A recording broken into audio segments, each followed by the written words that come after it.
हरे कृष्ण, राधे राधे। आप सभी का हमारे YouTube चैनल पर स्वागत है।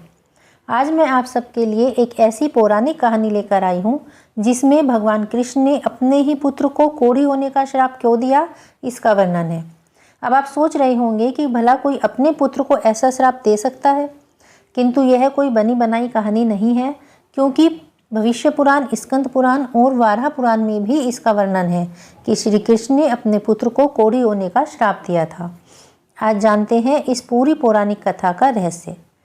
पौराणिक मान्यताओं के अनुसार भगवान श्री कृष्ण की 8 रानियां थीं।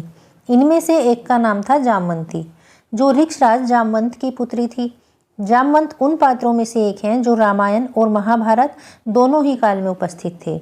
श्री कृष्ण और जामवंती के पुत्र का नाम था सांबा।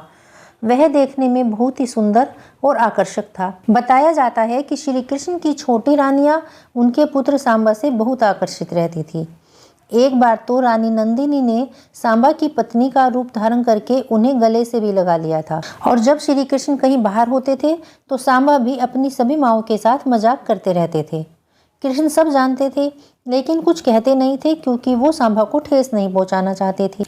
एक दिन सांबा ने नारद मुनि के रूप को लेकर व्यंग्य कर दिया। नारद जी को यह बात बहुत बुरी लगी। इसके बाद नारद जी ने सांबा को सबक सिखाने की ठान ली। नारद जी सांबा को अपनी बातों में उलझाकर उस जगह ले गए जहां उनकी सभी माएँ स्नान कर रही थीं। यह देखकर सभी ने श्री कृष्ण से शिकायत की।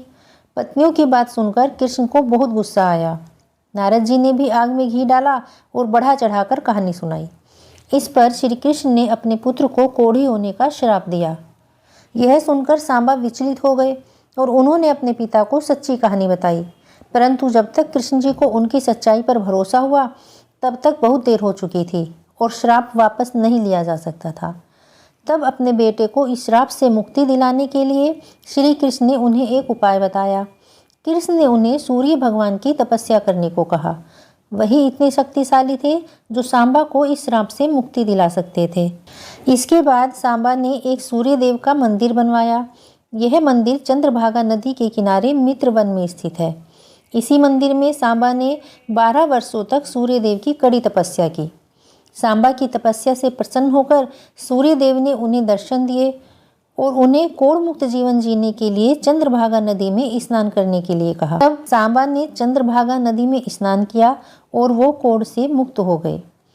तब से ही चंद्रभागा नदी को कोढ़ ठीक करने वाली नदी के रूप से ख्याति मिली।